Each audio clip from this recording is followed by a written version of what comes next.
예, 고린도 전서 15장 3, 4절을 같이 읽겠습니다.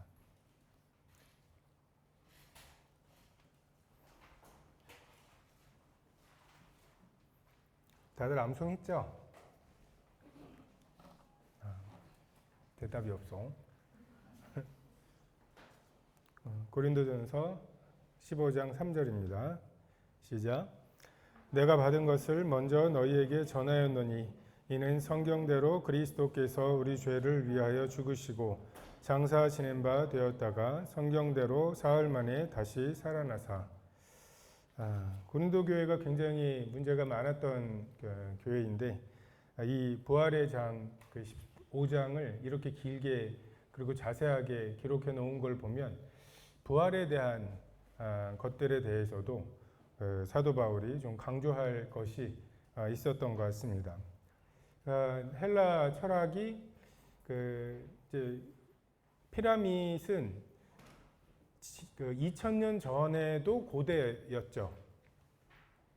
그러니까 2000년 사람들도 그 고대 사람들이 이루어놓은 어마어마한 불가사의한 일을 보기 위해서 피라밋을 보러 갔던 거죠. 그러면서 하는 말, 야, 2000년 전 사람들이 어떻게 이런 어마어마한 피라밋을 만들었을까?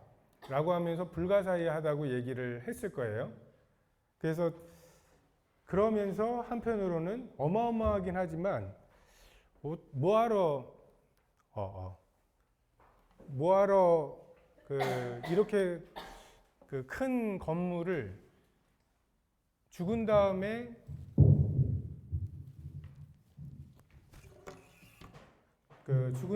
부활할 때 쓴다고 이것저것 넣어놓고 그리고 부활하면 쓰겠다고 또 사람을 미이라로 만들어 놓고, 그러니까 죽음 이후의 삶에 그렇게 많은 것을 투자하는 것에 대해서 굉장히 어리석게 생각했고, 이 부활에 대해서 그걸 믿는 것에 대해서 조롱하는 것을 우리가 성경을 통해서 사도행전을 통해서 보게 됩니다.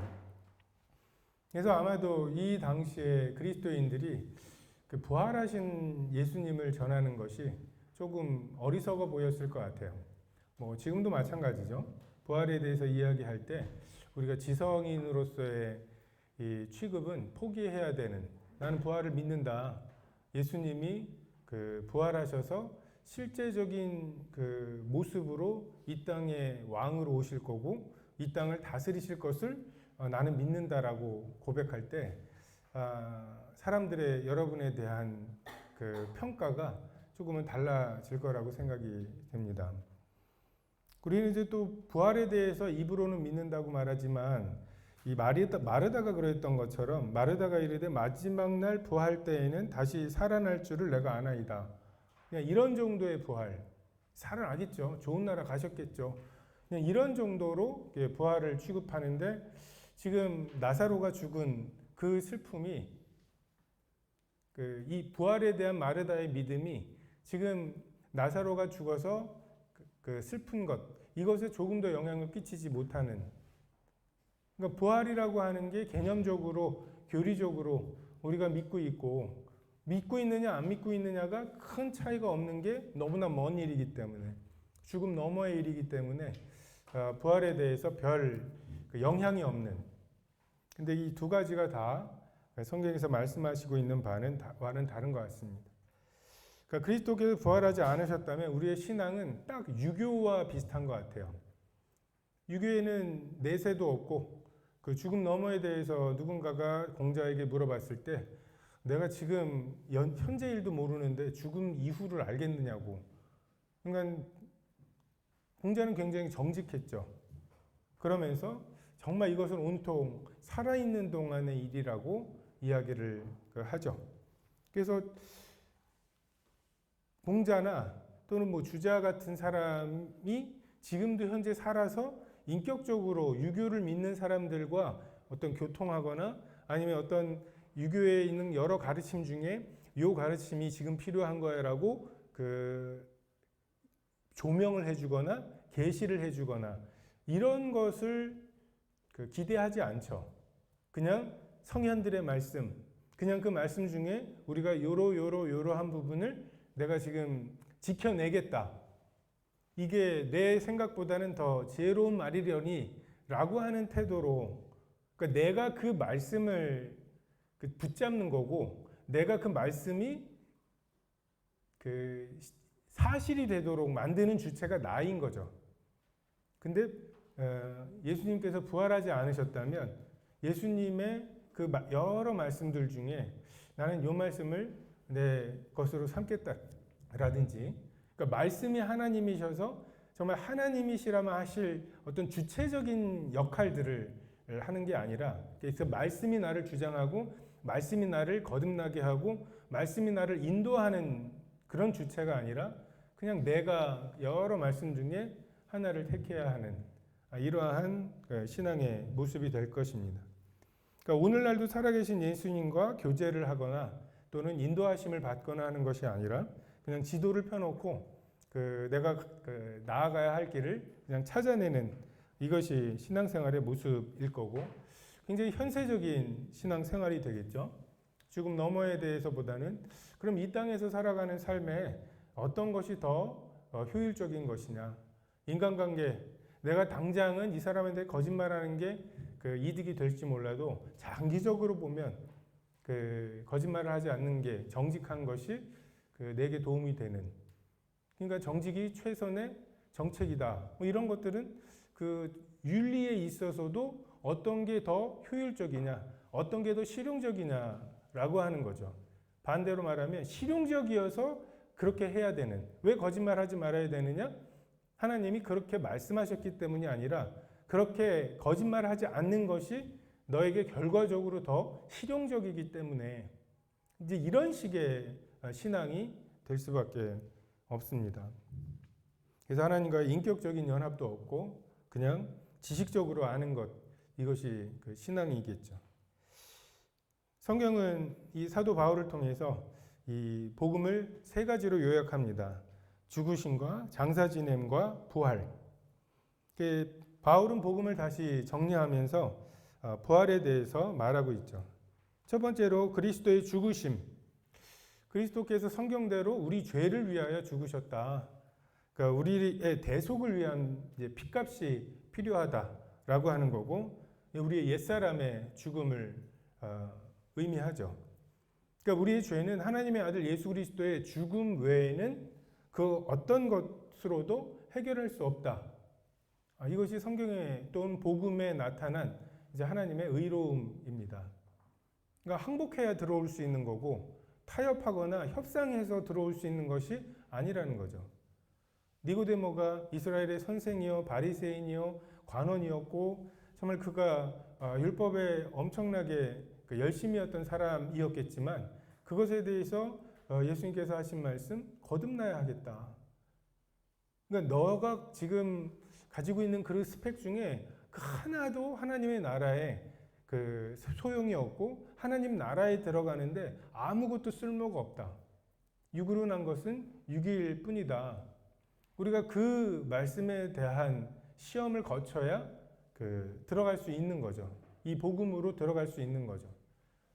조금이라도 내가 가지고 있는 것 중에 내가 의롭게 되거나 내가 하나님께 나아가는데 요것은 봐주실 거다라고 할 만한 것이, 교만하게 만들 만한 것이, 온통 하나님을 의지하는 것 외에 나를 의지할 만한 것이 조금이라도 섞여 있을 때 성경에서 말씀하시는 구원 또는 성경에서 말씀하시는 교회를 이룰 수가 없습니다. 우리의 육신의 죄가 그리스도와 연합하여 완전히 죽는 것을 의미하고요. 사탄을 신뢰하고 사탄과 연합하여 있던 우리가 그리스도와 함께 죽는 것입니다. 저는 해리포터 읽으면서 읽지는 않았죠. 영화를 봤죠. 근데 거기에 보면은 진짜 한 3번은 본 다음에 이해가 됐던 것 같아요. 해리포터가 왜 살아남았는지, 그리고 해리포터의 죽음. 근데 해리포터가 죽은 다음에 거기 보면은 볼드모트의 조각이 있죠. 해리포터 못 본 사람. 요즘 학교에 가서 애들한테 이런 얘기를 상식적이라고 생각해서 해보면 애들은 해리포터를 20세기 영화라고 생각을 해요.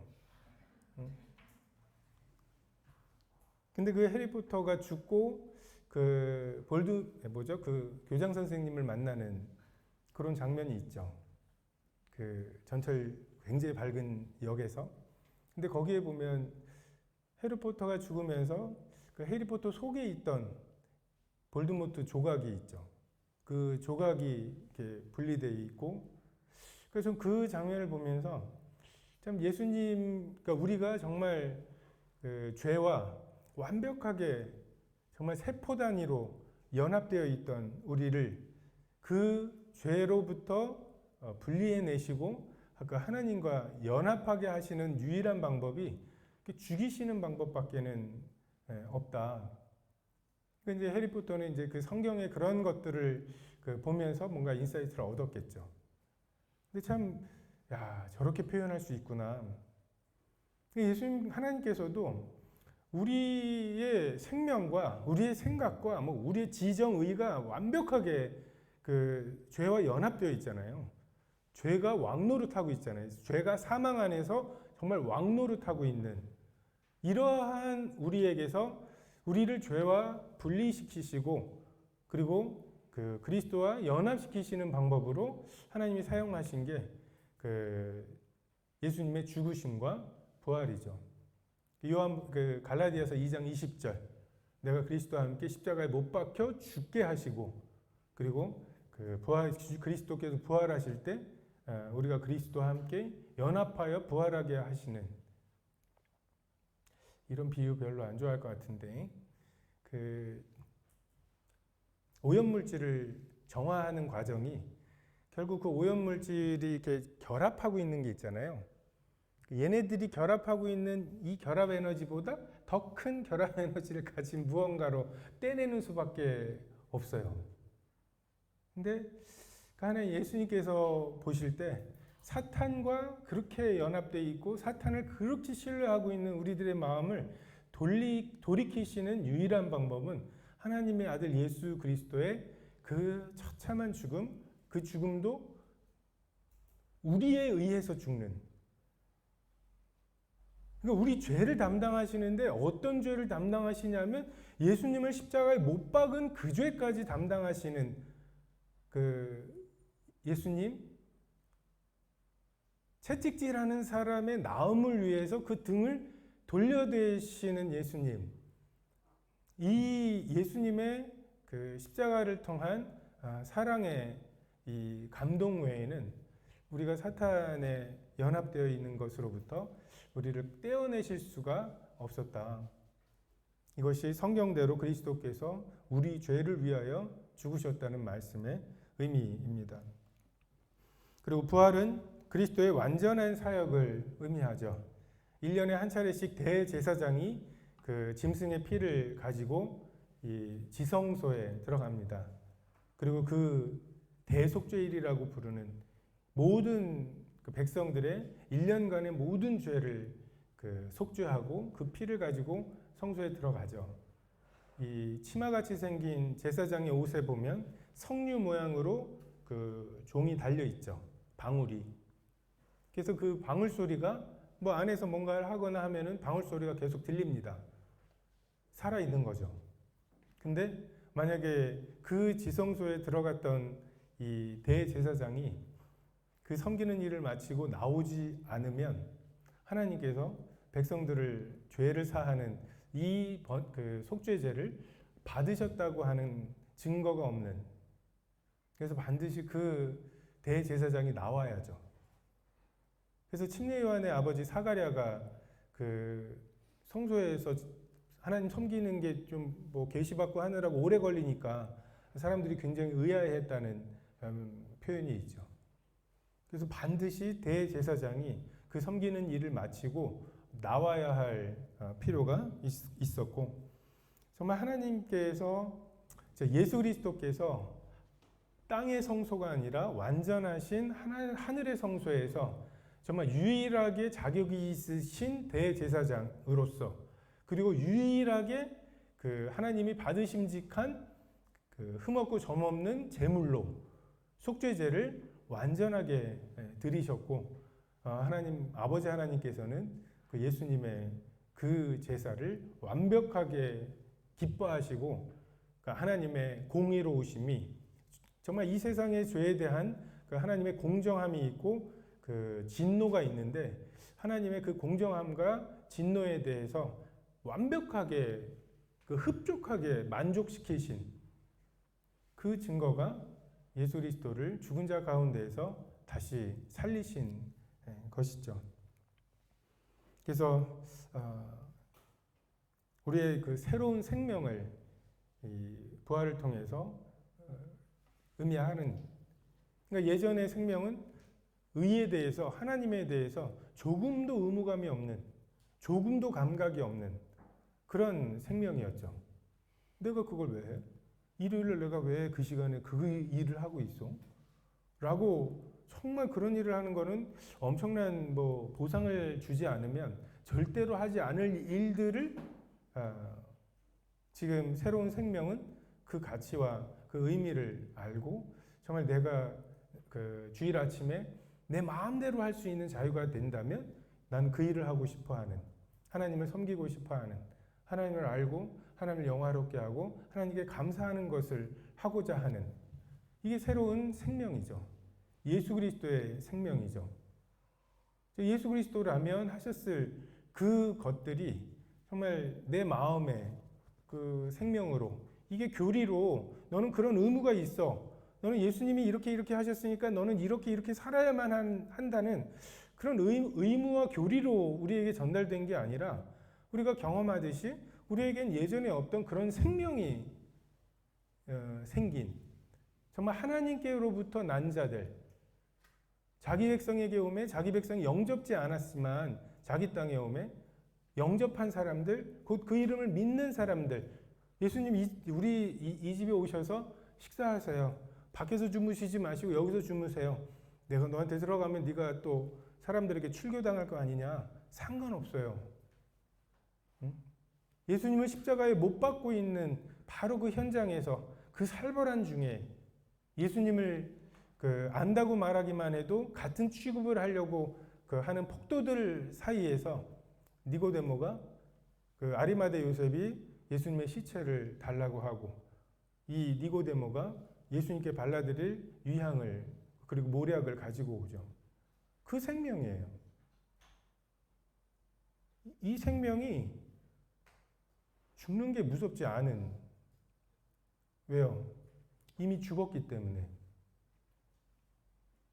예수 그리스도와 함께 내가 주인 돼서 살아가고 내가 자아 실현하고 하는 이 욕구들이 우리의 회개의 과정을 통해서 이미 죽었기 때문에 너 그럼 죽여? 막 이러는 위협이 아무런 영향이 없는 굉장히 담대한 생명이고 하나님께 향하여 살아있는 생명이고 죽음과 죽음의 유혹 또는 위협 그 둘 다에 대해서 그래라 넌 항상 그랬던 애 아니냐 하면서 사탄이 뭐 이렇게 위협하거나 죽음으로 너 그렇게 살아가지고 사회생활 제대로 할 수 있을 것 같아? 못함 말고 뭐 이런 식으로 하면 사탄의 권세가 없죠. 권세가 정말 죽음의 이 권세가 영향력이 없습니다.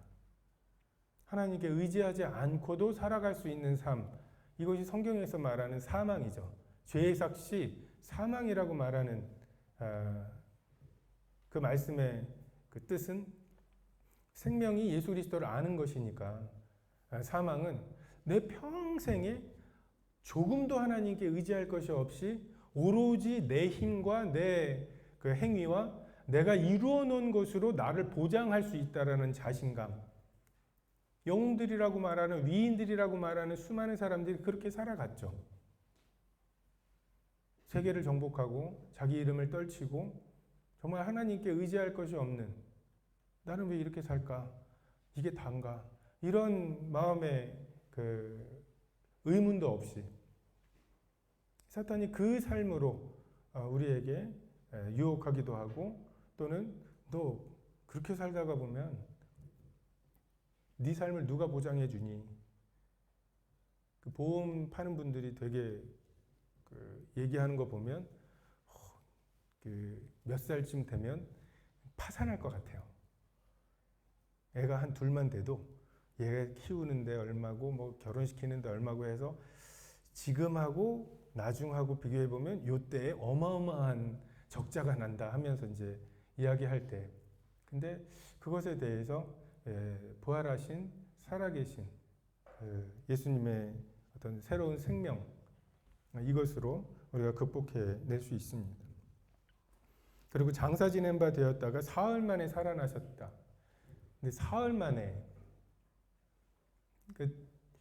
나사로에 대해서도 죽은 지 나흘이 되어 냄새가 나나이다. 그러니까 예수님께서 나흘을 기다리셨거든요. 그러니까 그 나흘이라고 하는 시간은 나사로가 기절했다가 소생하는, 이럴 수 없는, 그리고 냄새까지 나는, 그래서 완전한 분리를 의미하고 있죠. 마치 애굽과 이스라엘이 홍해로 완전히 분리되어서 애굽에서 홍해로 넘어간 사람들이 다시 애굽으로 갈 수가 없는 이러한 간격을 사흘로 말씀하십니다. 그러니까 죄로 인해서 죽은 우리의 옛 자아와 그리스도와 함께 연합하여 다시 살아난 우리들의 새로운 생명 사이에는 사흘이라고 하는 다시는 넘어갈 수 없는 그러한 간격이 있음을 성경이 말씀하고 있습니다. 이게 부활의 그 복음의 요약이죠. 우리 13절 볼까요? 고린도전서 15장 13절. 만일 죽은 자의 부활이 없으면 그리스도도 다시 살아나지 못하셨으리라. 그리스도의 삶은 우리와 같은 원리로 진행을 하셨습니다. 그러니까 예수님은 조금도 특별 대우를 받지 않으셨죠. 오히려 우리가 견딜 수 없는 더 가혹한 시험을 받으셨습니다. 평균보다 가난하게 사셨죠. 예수님께서 7일 만에 그 부모가 예수님 태어난 것에 대해서 뭔가 번제를 드려야 되는데 비둘기로 했잖아요. 가난하셨던 것 같아요.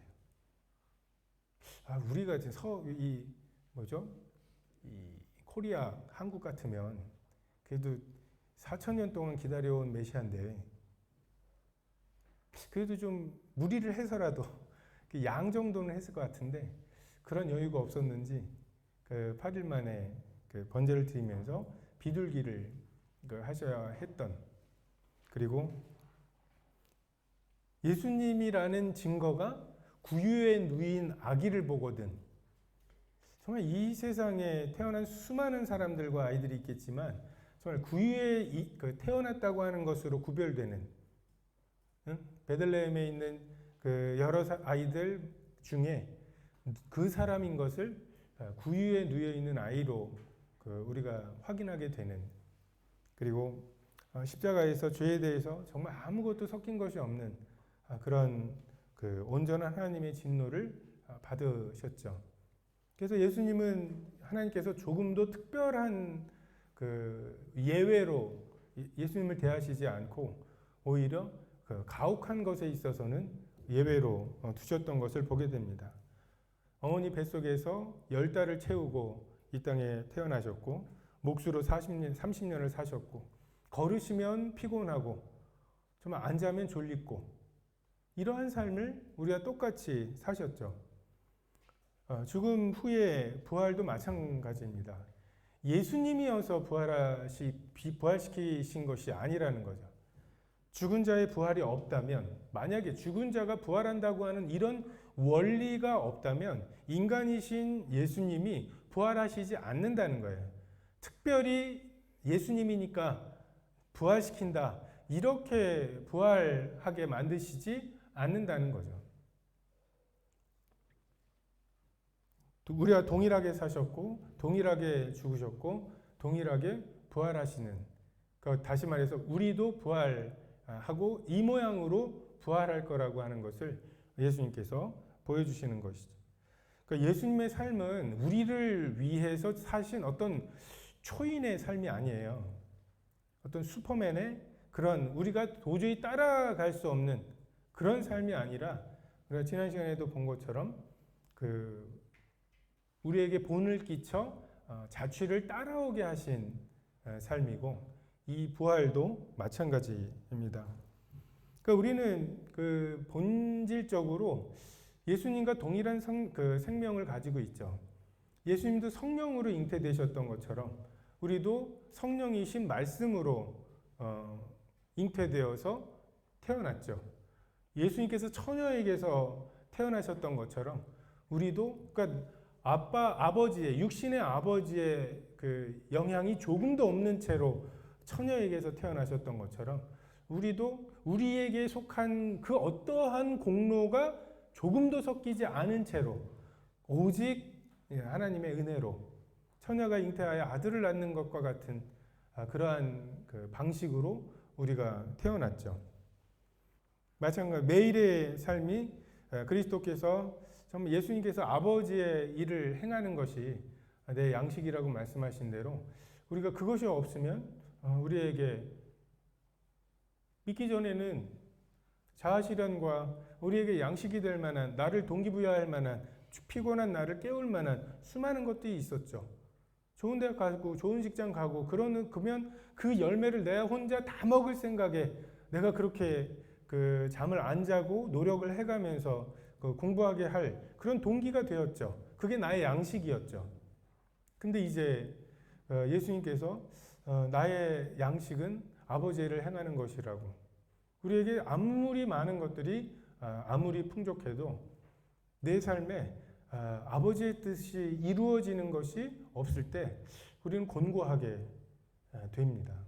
그게 우리의 생명의 새로운 감각이죠. 그리고 장차 그리스도의 부활에 참여하는 것도 우리의 생명 동일하게 될 것입니다. 100% 인간, 100% 하나님. 우리가 이것이나 은혜와 진리가 동시에 충만하신 예수님, 이것이 그 단지 교리가 아니라 우리에게서 경험되어야 할 것인 것처럼 이 예수님의 부활도 그냥 우리가 외워야 될 교리가 아니라 우리의 삶에서 경험되어야 할 그러한 진리이죠. 14절에 그리스도께서 만일 다시 살아나지 못하셨다면 우리가 전파하는 것도 헛것이요 또 너희 믿음도 헛것이며, 그러니까 우리가 부활 없이 기독교를 설명하고 부활이라든지 죽음 너머에 있는 심판에 대해서 이야기하지 않은 채 성경에 좋은 게 좋은 거고 아니 뭐 그 잠언의 말씀들은 이 명심보감과 일치되는 것들이 굉장히 많아요. 그런 책도 있어요. 명심보감에 나와 있는 이 내용은 이 잠언과 어떻게 연결되는지. 근데 그런 것으로 그냥 어떻게 보면 조금 그 믿지 않는 사람들이나 이 세상으로부터 그 조금 이렇게 뭐랄까요? 길들여진 종교. 그들의 통제 하에 있는 그냥 그들의 이성과 그냥 그들이 합의해 놓은 상식에 그래도 웬만큼 부합하는 그런 종교인 척 하려고 하지만 결정적으로 이 부활과 부활 죽음 너머에 있는 심판은 그들과 조금도 공통되거나 섞일 것이 없는 우리가 그런 부분들을 포기할 필요가 있습니다. 우리가 전파하는 것 그리고 우리의 믿음이 이 기반 위에 세워져 있기 때문에 우리가 이것들 중에 그들이 좋아할 만한 것들만 증거하면서 살아갈 수는 없죠. 부활은 우리의 믿음의 기초죠. 믿어질 만한 것만 믿는 것이 아니라 예수님이 그 메시아라고 하는 존재가 2000년 전에 정말 그 예수님 같은 모양으로 이런 육체를 입고 이 땅에서 실제로 사셨다. 이 여자의 후손으로부터 시작해서 굉장히 많은 예수님에 대한 예언들이 있었잖아요. 근데 정말 그게 그렇게 실제적으로 문자적으로 이루어질까라는 것에 대해서 굉장한 의문이 있었을 거예요. 아직도 유대인들은 그 메시아를 기다리고 있죠. 아직 그들의 기준에서 부합하는 메시아를 찾지 못했습니다. 근데 2000년 전에 예수님을 우리가 믿는다고 말하면서 다시 오실 예수님을 믿지 못하는 것, 또는 부활하신 예수님을 믿지 못하는 것, 또 우리가 부활할 거라는 걸 믿지 못하는 것, 이것은 그냥 그 잠언은 내가 믿을 수 있는데 그 히브리서나 뭐 이런 말씀들, 예수님이 하나님이시라는 거, 이런 것들은 내가 받아들이지 않겠다라고 하는 태도와 다를 바가 없는 태도입니다. 우리의 믿음이 부활 위에 세워져 있다고 하는데, 그러니까 무엇을 믿는가 우리가, 그러니까 무엇이 다른가, 또 다른 사람들과, 그리고 우리는 무엇으로 저들과 구별되어 있는가. 전에도 말씀드렸던 것처럼 회식할 때 나 혼자 고기 굽고 아무도 우리 테이블에 안 오고 정말 평소에 탁구도 잘 치고 되게 재밌게 잘 지내는데 왜 어떤 딱 그 한계가 있을까? 나는 왜 저 선생님들하고 그 같아질 수가 없을까? 근데 제가 그때 혼자 고기 4인분을 구워 먹으면서 한 생각, 부활을 믿는구나. 그러니까 믿어지는구나, 부활이. 그래서 저 사람들이 그렇게 어디 뭐 해외여행 갔다고 하고 막 그걸 자랑하고 뿌듯해하고 막 그러는데 그게 거의 내게 영향이 없고 5시간 넘는 데는 가는 데가 아니야 하면서 막 힘들 것만 생각하고, 그러니까 정말 저 사람들이 보면 나를 보면 되게 염세적으로 보이겠다. 무슨 낙이 있을까 싶은. 그래서 저는 이제 그러니까 커피 먹으면 잠 못 잔다는 걸 다들 아는데 술 안 먹지, 커피 안 먹지. 근데 가끔 이제 콜라도 오후에 먹으면 잠이 안 올 때가 있거든요. 근데 콜라는 그냥 일부러 먹는 때가 있어요. 콜라까지 안 먹으면 너무 지나쳐 보일까봐 그러면 또 잠을 못 자는데 콜라는 그냥 이렇게 꾹 참고 먹는. 근데 정말 그 사람들 입장에서 보면 우리가 볼 때 그 사람들이 얼마나 서로의 삶을 바꿔서 살라고 하면 이게 얼마나 힘겨울까. 근데 지금 현재 그 각자의 삶은 굉장히 자연스럽죠. 거기에 시간을 쓰는 거, 거기에 돈을 쓰는 거, 이것은 굉장히 자연스러운 일들이죠. 그 차이가 뭘까? 그 차이가 우리의 믿음이죠. 그리고 그 믿음의 그 근거가 이 부활이라고. 부활이 없다면 이 믿음은 다 헛것이라는. 죽음까지가 삶이라고 생각하는 사람들과 죽음부터가 진짜 나의 삶이라고 생각하는 사람 사이에 접점이 없습니다. 그러니까 죽기 전까지 최대한 즐기려고 하는 사람과 그 죽기를, 이 두 가지인 것 같아요. 초조해하는, 죽기 전에 해봐야 될 게 너무나 많아요. 이루어야 할 자아 실현이 너무 많아요. 근데 또 한편으로 죽는 게 무서워요. 이 두려움과 초조함이 범벅이 되어서 막 살아가는 이런 사람들의 삶과 죽음 너머의 심판을 준비하며 영생을 채워가는 이 삶 사이에 이 접점이 없습니다. 그러니까 엄마 뱃속에서는 탯줄만 있으면 되잖아요. 탯줄로 모든 것이 공급이 되고, 근데 정말 그 탯줄만 준비했던 사람들이 정말 아이가 태어나자마자 자르는 게 탯줄인데 정말 가장 귀하게, 그리고 가장 의지했던 것을 가장 먼저 잘라내고, 엄마 뱃속에서는 아무 소용이 없었던 눈, 코, 입, 귀가 왜 필요하고 정말 숨 쉬는 게 왜 필요하겠어요. 정말 아이가 태어나가지고 5분 내로 숨을 쉬어야 애가 살잖아요. 정말 예근이 태어날 때 막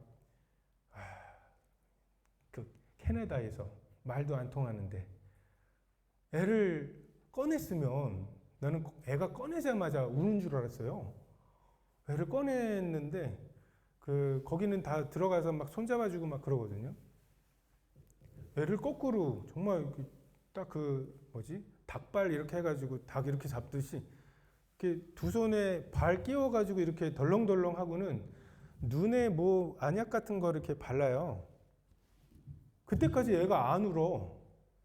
나는 숨 참고 있는데.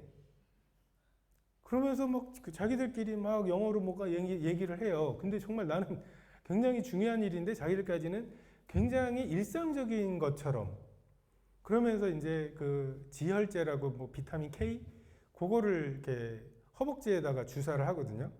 허벅지에 그거를 주사하는데 정말 뭐 어디 혈관 찾아갖고 좀 정성껏 하는 게 아니라 그냥 얘기하면서 거꾸로 매달아 놓고 이렇게 찔러가지고 그제서야 애가 우는데 저도 숨을 쉬고 저는 그렇게 80억이 태어났다는 게 굉장히 경이롭더라고요. 엄마 뱃속에서 아무 소용이 없었어요. 그 허파를 만들고 그 입을 만들고 그 코로 숨을 쉬는 이 기능들이 아무런 소용이 없었어요. 우리의 육신을 입고 사는 이 100년 동안에 지금 우리가 하고 있는 하나님과의 교제, 정말 하나님을 섬기는 즐거움, 정말 이웃을 사랑하라고 하는 그 주님의 계명, 이것은 진화하는 데도 그렇고 이 세상을 효과적으로 살아가는 데도 그렇고 별다르게 오히려 방해가 될 수가 있어요. 저번에 박상영 형제님 오셨을 때 같이 이제 식사하면서 그곳에서의 복음 전하는 것의 어려움을 이야기를 들었는데 거기는 아직도 뭔가 뇌물이라든지 이런 게 만연하대요.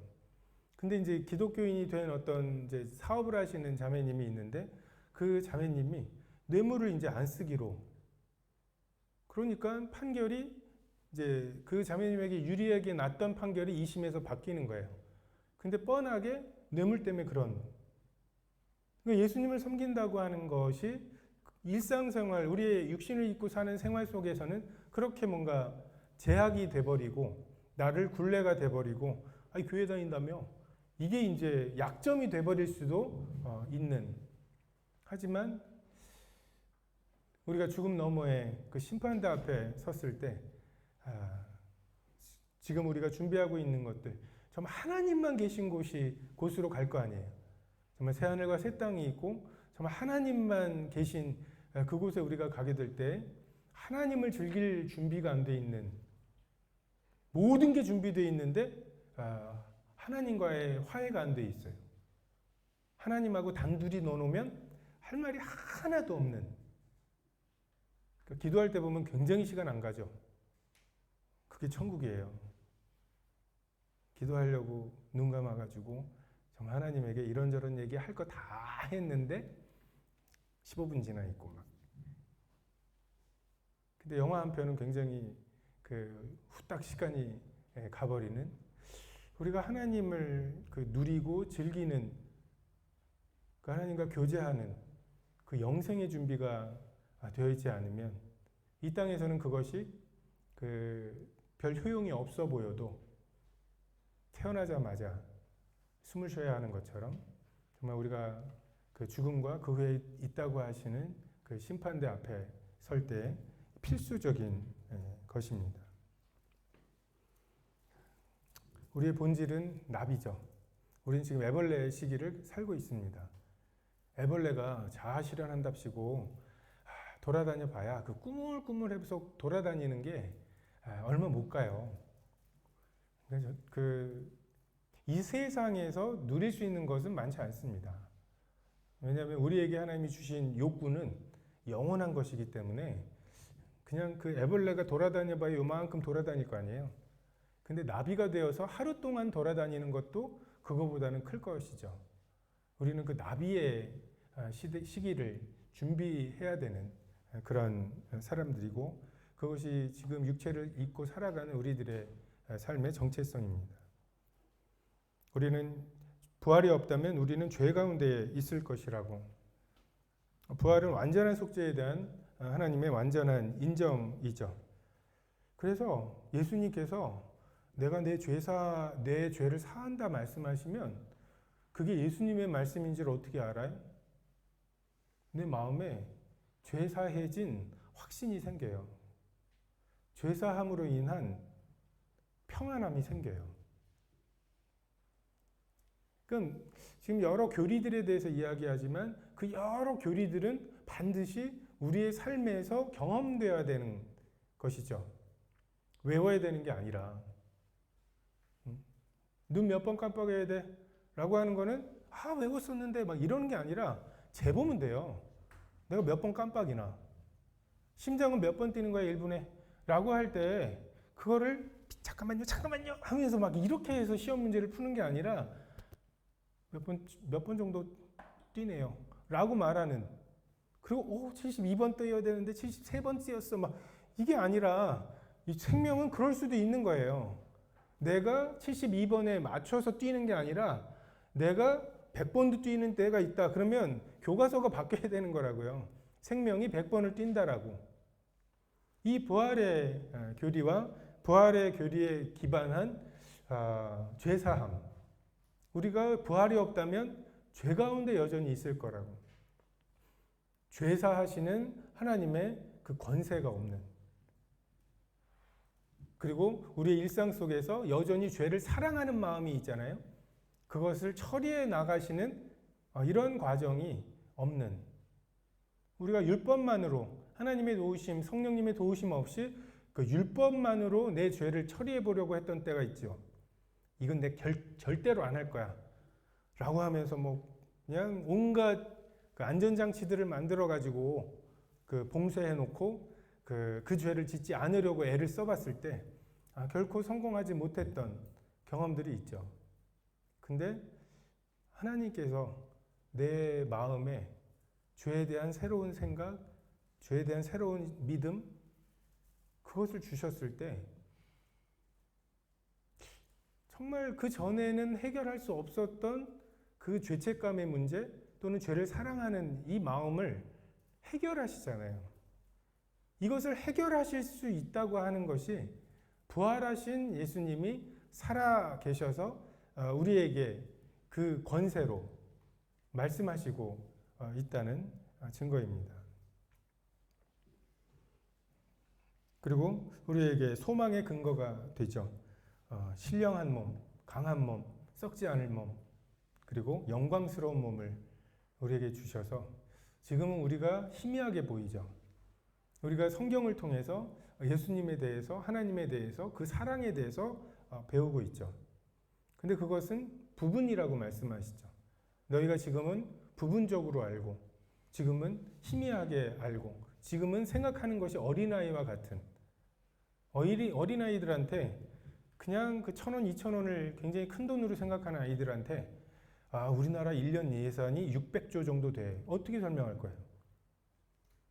600조를 1,000원으로 환산해가지고 설명한들 그것조차도 너무 크죠.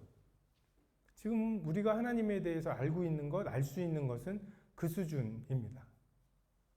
태양도 굉장히 큰 별이라고 생각하는 그런 수준이에요.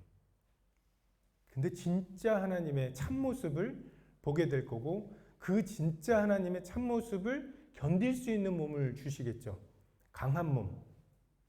화성 가는데 6개월이 걸리고 밥을 중간에 밥은 어떻게 하지? 이걸 고민하는 것으로는 그분의 광대하심을 우리가 맛볼 수가 없어요. 정말 새로운 몸, 신령한 몸, 정말 이 우주를 누비는 그제서야 하나님 정말 광대하시구나. 이 어마어마하신 분이 마리아의 뱃속에 10달을 계셨구나. 육체 속에 정말 그 33년을 갇혀 계셨던 우리의 예배는 그때 온전해지리라고 생각이 됩니다. 지금은 어린아이의 예배예요. 우리 아빠 진짜 대단해 하면서 아빠가 대통령인데 기껏 한다는 소리가 치킨 시켜주시는 아빠. 그리고 막 이렇게 아이들에게 있어서 아빠가 굉장히 멋있을 때가 어디 가서 카드 계산하는 거. 그게 그렇게 멋있어 보인다고. 우리 아빠가 말이야 하면서 그 수준이에요. 우리가 예배 드리는 게 카드로 그 치킨을 계산하시는 전능하신 이런 걸 지금 우리가 기리고 있는데 진짜 하나님을 그리고 지금은 우리가 하나님을 섬기되 어때요? 죄 용서 받았죠. 그죠? 근데 우리는 어떤 죄를 용서받은 사람으로 하나님을 섬기는 거죠. 그리고 그 죄를 용서하신 것이 하나님의 은혜의 크기죠. 근데 이것도 섞이면 안 되는, 정말 죄를 알지도 못하는, 한 번도 죄를 짓지 않은 사람처럼 하나님과 교제하게 되는, 그러니까 죄와 상관없이 자기를 바라는 자들을 위하여 다시 오신다고 말씀하신 게, 지금은 하나님만 우리의 죄와 허물을 기억지 않으시는 때예요. 우리는 기억해요. 그죠? 용서받았어도 기억을 해요. 근데 우리도 우리의 죄와 허물을 기억지 못하고 그 교제를 할 거예요. 그러니까 부부가 결혼을 했는데 한 사람이 그 바람을 피웠다가 용서받았어요. 그러고 나서 다시 용서받았으니까 잘 살아요. 하지만 이 사람에게는 여전히 내가 바람을 피웠다가 용서받았다고 하는 기억은 있는, 이런 교제에서 이제 이 기억조차도 없이 사랑하고 싶은 만큼 하나님을 사랑하고 내가 의에 줄이고 목마른 만큼 하나님을 추구할 수 있게 하시는, 이게 이제 그 궁극적인 영생이고 이것이 우리의 소망이죠. 15장에서 되게 유명한 말씀이 58절이죠. 그러므로 내 사랑하는 형제들아 견실하며 흔들리지 말며 항상 주의 일에 더욱 힘쓰는 자들이 되라. 이는 너희 수고가 주 안에서 헛되지 않은 줄을 알미리라. 여기가 그러므로예요. 부활에 있음으로. 저는 이게 해탈이라고 봅니다. 전지적 관찰자 시점에서 이 우리의 삶을 보게 하는, 다 연극이에요. 우리는 21세기에 대한민국에 태어나서 각각의 처한 곳에서 이 배역들을 맡고 이 배역을 통해서 이제 여우 주연상을 받거나 아니면 조연상을 받거나 또는 흔들리는 나무 1, 2 뭐 이런 걸 해야 돼요. 하나님이 그 맡기신 달란트만큼 하나님이 찾으실 거니까 내 배역이 어떠하든지 불평할 것이 없어요. 다만 알아야 되는 게 연극이라는 거예요. 이게 진짜 우리의 삶이 아니라는 거예요. 정말 그 축구할 때도 보면 막 치열하게 막 공다툼 하다가 삑삑삑 소리가 나면 그냥 그 자리에 주저앉는 사람부터 시작해가지고 그렇게 엘보로 그냥 막 그 치열하게 다투던 사람들이 서로 악수하고 또 뭐 유니폼도 교환하고, 언젠가 이 세상에 대해서 하나님에게 있어서 이 인류의 역사 6,000년은 그렇게 긴 시간이 아니에요. 이 종이 한 장 두께예요. 이 종이 한 장 전에도 무한한 시간이 있었고 이거 이후에도 무한한 시간이 있을 거고, 그 사이에 끼어 있는 정말 한 장에 불과한 이 역사 속에 하나님께서 다양한 상황과 다양한 그 배역을 통해서 하나님이 어떤 분이신지를 알게 하시는, 근데 하나님이 어느 순간에 이제 그만이다 라고 하시면 가야 되는 거고, 그때까지 내가 하나님에 대해서 그리고 예수 그리스도에 대해서 알게 된 거, 그 영생을 가지고, 하나님의 은사, 영생이잖아요. 하나님이 우리에게 주시는 선물, 그 받은 영생을 가지고 이제 하나님께 나아가게 되고 그 영생에 부합한 부활의 영광을 입게 되겠죠. 그러므로 견고하라고요. 고린도 교회가 어떤 교회였는지 기억나시죠? 4-5개로 막 분파가, 나는 게바에게, 나는 아볼로에게, 그 바울에게, 나는 아무에게도 안 속한 그리스도에게 막 쪼개져 있어요. 은사들은 엄청 풍부한데 이 그룹에서 내가 예언의 은사가 있어 하면서 막 예언하고 있는데 우리는 없는 줄 알아 하고서 끝나지도 않았는데 막 떠들고 앉아있고, 그냥 하나님이 우리 편이라고 하는 막 그거를 증명하기 위해서 막 하고, 저기 있는 사람과 이 사람은 서로 지금 법정에서 서로 송사하고 있는 사람들이고, 여기는 자기 계모를 자기 아내로 맞아들이고 막 이런 교회예요. 만찬을 같이 할 수 없어서 어떤 사람들은, 좀 부유한 사람들은 만찬을 하면서 막 취하고, 어떤 사람들은 만찬할 게 없는 그런 교회예요. 근데 사도 바울은 그 교회에 있는 사람들에게 견고하라고, 흔들리지 말라고, 소망을 어디다 둬야 하느냐죠. 그러니까 마치 베드로에게 내가 이 사람 이 요한에 대해서 얘는 어떻게 되겠습니까? 근데 예수님께서 내가 다시 올 때까지 그를 살려둘지라도 너랑 무슨 상관이냐고. 넌 나를 따르라고. 여러분 이거 개인전이에요. 한편으로는. 교회가 어떻다고, 사람들이 어떻다고, 이 세상이 어떻다고 하나님께 말씀드릴 수는 있어요. 그럼 예수님께서 그렇게 말씀하시겠죠. 그래서 너는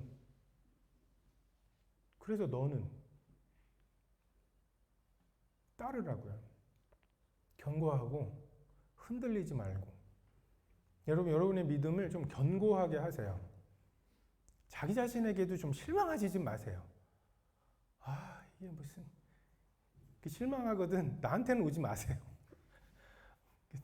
뭐 이렇게 상처받았다. 나한테 또 와갖고 상처받지 말고 알아서 좀 서로 이렇게 우쭈쭈는 그냥 알아서 좀 하시고 뭔 줄 알았어. 뭐 이럴 거거든요. 뭐 나 자신에 대해서 실망하고 뭐 내가 그럴 줄은 몰랐다는 뭐 이런 소리 하면 난 알았는데 하면서 자기 자신에게도 너무 막 이렇게 전전긍긍 실망하지 마세요. 우리는 우리가 진토임을 까먹지만 하나님은 기억하세요. 언제나 기억하세요. 그래서 우리에게 소망을 두지 않으신다니까요. 예, 하나님의 소망, 예수님의 소망은 우리 속에 계신 성령님이시지 우리에게 소망을 갖지 않으시고, 그리고 성도들에게도 너무 이렇게 기대하지 마세요. 아니 제 맘 짚어 남의 맘이라고. 내 맘에 있는 게 사람들 마음 다 있을 거예요. 나의 이기심을 알잖아요. 내가 이기적인 만큼 다들 이기적일 거라고요. 근데 어쩜 그럴 수가 있냐는 정말 그러지 좀 마시고 교회에 와가지고서 자기 자신에게나 성도들에게 좀 실망 좀 하지 마세요. 그냥 견고해지세요. 그렇겠지. 그러니까 디폴트를 뭐로 두느냐죠. 굉장히 착할 거야 라는 것에 디폴트를 두면 굉장히 조금만 악한 것에 대해서 되게 어려움을 겪을 수 있는데 우리는 악해요. 여러분 우리가 악하다는, 십자가 외에는 다른 방법이 없을 만큼 악하다는 그 진리가 우리를 자유롭게 하는 거예요. 센 척, 선한 척, 잘 살고 있는 척 할 필요 없는 그 자유로움이 있는 거예요.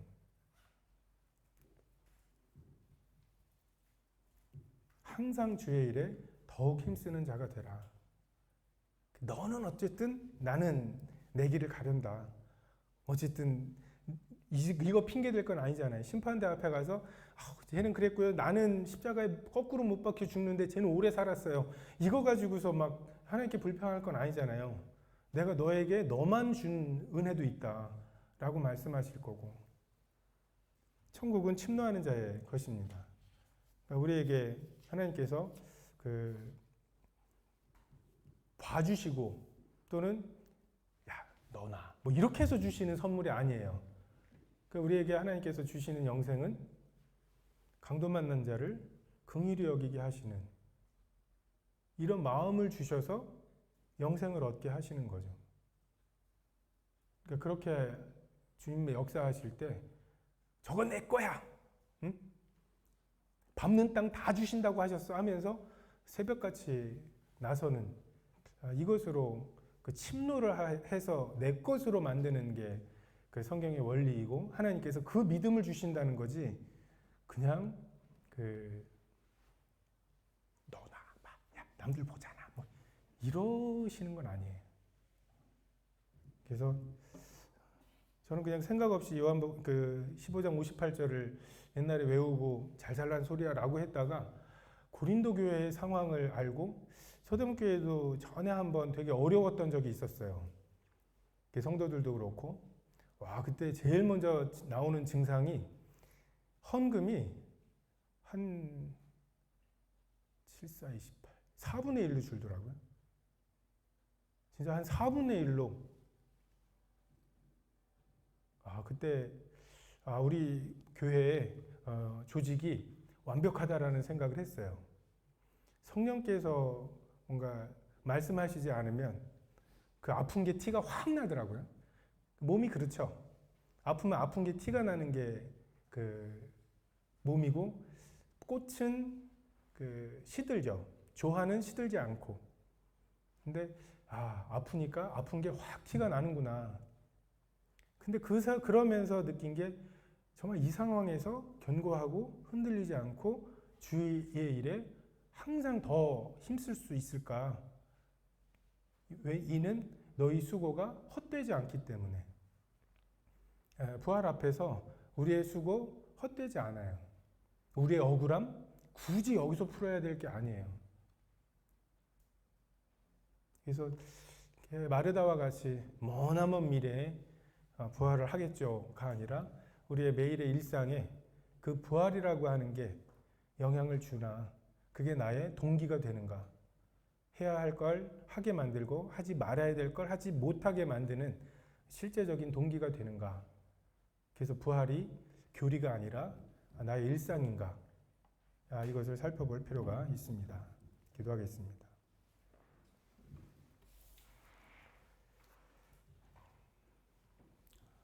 부활이요 생명이신 주님을 찬양합니다. 나를 믿는 자는 죽어도 살겠고 살아서 나를 믿는 자는 영원히 죽지 아니하는, 정말 죽음의 위협과 정말 권세가 저에게 조금도 영향이 없습니다. 사도 바울처럼 내가 몸을 떠나 주와 함께 거하는 것이 소망이라고 말합니다.